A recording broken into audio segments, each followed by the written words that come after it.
What's up guys, Justin here for Team Shenanigans, and today I'll be bringing you guys a deck profile on my Guardians build. So, I don't think we've really featured this deck on the channel yet, but we've had Guardians and Executioners actually since they first came out. It was a deck I was really interested in building, so let's go ahead and jump into the deck profile. So my buddy is Blitz Envoy, Shiny Bell. And we'll get into her in a minute and get more into the deck. So starting off, I run one copy of the Impact Monster, Benedict Gray. It's at 828, and its call cost is 3 gauge, and you put a Guardian or a copy of your Gate from the field to the bottom of the deck, they call it. And then when it attacks, you put up to 3 Guardians or Dragon World cards from your drop zone to the bottom of the deck and return all cards on your opponent's field to their hand, and then you deal them that much damage. So it's a really good finisher, and you're always going to have the cards in the drop for it because of the 3 gauge call cost. So right now I'm just I run it at 1 because you don't always need it, but I kind of want to put it up to 2. But I don't really know exactly what to take out. Probably size 1 or something. I don't know.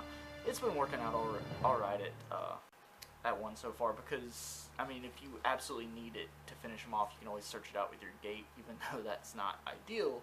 But moving on, I run 2 copies of this size 3. It is Judge Chethura, or however you pronounce it. It is a 727, and it has double attack. And call cost is 2 gauge, and once per turn, you can put 2 cards from the from your drop zone to the bottom of your deck and destroy a card on your opponent's field. So that's an amazing effect. It can help you deal with walls, and the double attack helps a lot too, and it's just a big beater. You mainly use it to get around destroying people's items, maybe a big problem monster they have in the center, or even like a monster on the side you just don't like, or a set spell, so it's really nice. That's it for the size 3s. Moving on to the size 2s, you run 4 copies of Perpetual Envoy Elixir. I don't know. 523, move and Soul Guard. Call cost is pay 1 gauge and put the top card of your deck into a soul. And all Guardians on your field get power plus 3. And if you have 2 or less cards in your drop zone, all cards on your field get crit plus 1. So he turns everything into a decent sized beater, able to hit pretty much anything. But the main thing is this is your finisher, and just consistent pressure with this guy and your other monsters you can call to the field. With him getting 3 crit, some things getting 2 crit and double attack, or just your size 0 gets 2 crit, or your other size 2s get 3 crit. It's just really good. And you can even have your item become a 3 crit beater too. So moving on to the only other size 2 I run in the deck is 1 copy of Aether, Eternal Envoy Aether. It is a 426, and it just has move, and when it's attacked, you can bounce it from the field to your hand. So it's just a really good card. It can help get around Penetrate, so I choose to run it at 1 just because, you know, every card in this deck is searchable. So if you need it, you can search it out, and if you don't need it like game 2, you can just always side it out. But it's a nice little card, and it can really troll people that rely on Penetrate. Moving on to the size 1s, I run 4 copies of Muriel. Call cost 1 gauge, and it's a 4/1/3. And when it attacks and destroys an opponent's monster, you gain a life. And I believe when it attacks, if you have 3 or less cards in the drop, it gains double attack. So it becomes 2 gauge with Elixir on the field, and 2 gauge. It becomes 2 crit with Elixir on the field, and that double attack can really help you. So that's 4 damage, 3 damage, 3 damage. It's just rushing down your opponent and killing them, and also life gain. So that's really good. Next, I run 4 copies of Angel Frill. It's a 2/2/1. A lot of people choose to run this at like less, but I really love this card because it really helps against. It's Soul Hate, it's move, it has move, and it gives you life gain. So its power isn't a lot, but it at least becomes a 5k on the field with your size 2. So that's good. When it enters the field, no, when a superhero or guardian monster other than this card enters your field, you can remove a soul from a card on your opponent's field. And also when it attacks, when this card attacks, you gain a life. So, and it has move. So, if you want a gate to be live, you can always move this guy in the way. Destroy, blah, blah, blah. You know. Though they're most likely going to go after him just because they don't want you to sit there and gain that extra life every turn. And also, while this is on the field, every time you call it Guardian, you get to remove a soul card on this field. So, really annoying. Next, I run 4 copies of what's this guy? Flute Dragon. It's your set spell searcher. 3, 2, 1. When it enters the field, you can choose to pay a gauge and search out a copy of your gate. So I run this guy over the other guy because the other guy costs a gauge to call out, and I'd rather be able to choose not to have to pay that gauge if I don't want to, if I don't need to. So run him at 4 is basically 4 extra copies of your gate and ensures you get it.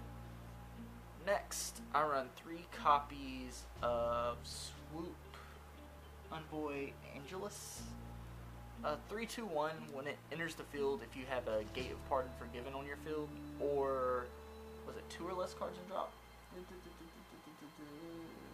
you have 1 or less cards in drop, you draw a card. I'm liking this card a little less these days. I'm mainly just using it for the draw power. I used to run it as the buddy, but the biggest problem with relying on this card in the deck is if you throw it to the side and you're using it to attack with, then your gate is never live because your opponent will just leave this there because it's not threatening. So you want to just play a little smarter with it. It's still a very nice card in the deck, but you basically want to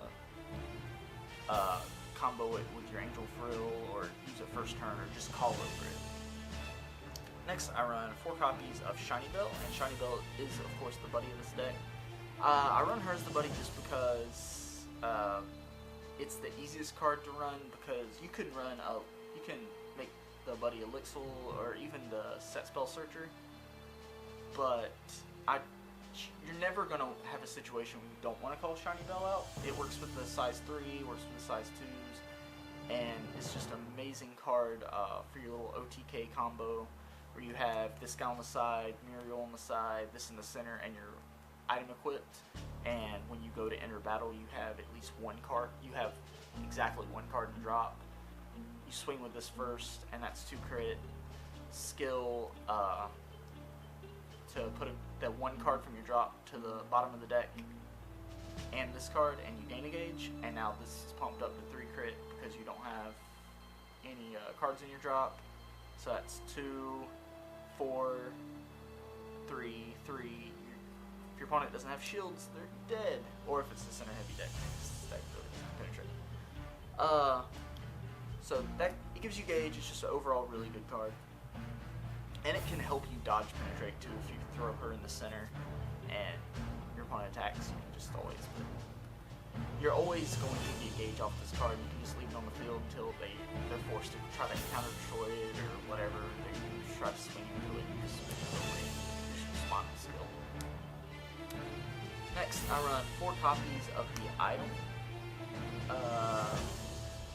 Sky Pillar Armor Doramartree? I don't know. Butchering that name. Anyway, it's a 4,000 power, 1 crit. Not amazing stats, but an amazing effect. First of all, if you have no cards in your drop, it gains a crit, so it becomes 2 crit and 3 crit with your size 2 on the field. But the even better thing that it does is once per turn you can put a card from your drop to the bottom of the deck and gain a gauge. So it helps you filter out your drop zone and keep cards out of your drop zone, so all your effects can be live, while also giving you gauge, which, since in Guardians you start out with 12 life and only 1 gauge, you really need that gauge. Next, run 4 copies of Gate of Pardon Forgiven. Now this is your main engine of the deck. It's what makes it all go. It gives you all your consistency and gives you that consistent life gain every turn. First effect is you may put 3 cards from your drop to the bottom of your deck, and you put up to 3. So you can put anywhere from 0 to 3, and if you put 3, you gain a life. So even if you only have 1 or 2 cards in your drop and you just want to get those out, you can still put them to the bottom of the deck, you just won't gain your life. Second skill is if you have no cards in your drop and no monsters on your field, you can put a card from your hand to the bottom of your deck, search your deck for a guardian monster, and call it to the field by paying its call cost. So this is why this guy and this guy aren't very great, because you can always get this off the field, you can always get these off the field because they have move. Same with Angel Frill. And then Muriel's just threatening, so they're going to be attacking it and counter-destroying it because they want it gone.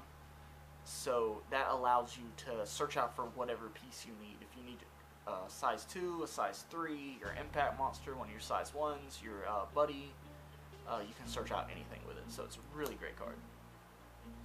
Next one, we run 4 copies of the draw spell. This is Sky Dragon Divinity. Its call cost is pay a gauge and a life, and then you choose 3 cards from your drop and put them on the bottom of your deck and draw 2 cards. And you can only activate this once per turn. And I believe you have to have 10 or less cards in drop. And you don't have to worry about that with this deck, unless you're playing against like some random mill variant Darkness Dragonworld deck, which I have played against, and I still really didn't have that big of an issue because I was able to get enough of my pieces to keep cycling cards back into the deck. So, and 10 that gives you a lot of breathing room. Even if there are milling you, if you get your gate or your item, you're pretty much good. You still do it. Next, run 4 copies of Dragon Sky Regression.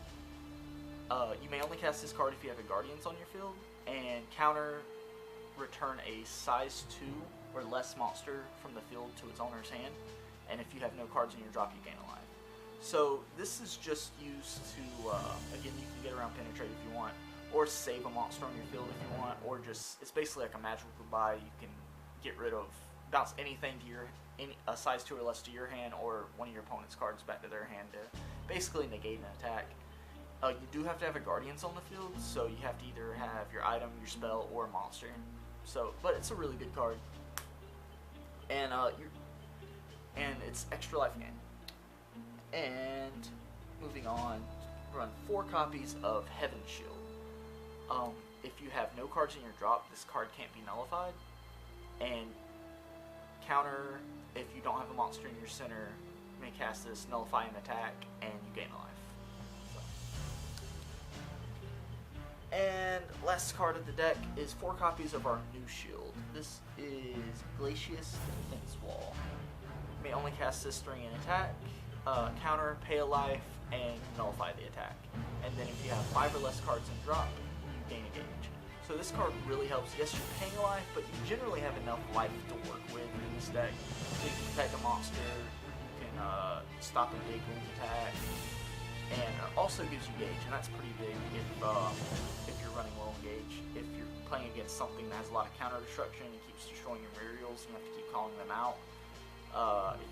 If you don't see your item in time, or your shiny bells, and you really need that gauge, or if you're just like, you want to set up your impact monster on the next turn. So this card can really help. You can also run 4 copies. You can also run the Solomon Shield clone instead. But I just like this more because it gives me gauge, and your opponent can bank on you not having a Heaven Shield and just try to link attack for game. But generally in this deck, you stay really high at life unless you're playing against a super aggro deck. But anyway, guys, that's my deck profile of Guardians. It's my take on it.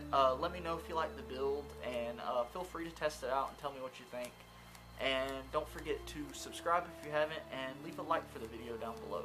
As always, thanks for watching, guys.